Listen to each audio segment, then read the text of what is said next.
بسم اللہ الرحمن الرحیم۔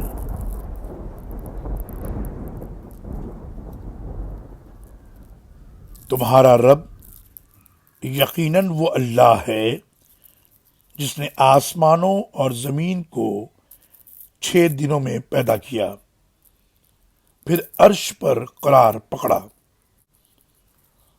وہی کائنات کا انتظام چلاتا ہے، کوئی اس کے ہاں سفارش نہیں کر سکتا الا یہ کہ اس کی اجازت ہو۔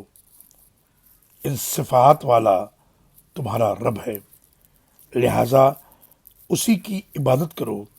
کیا تم غور نہیں کرتے؟ سورہ یونس آیت نمبر 3۔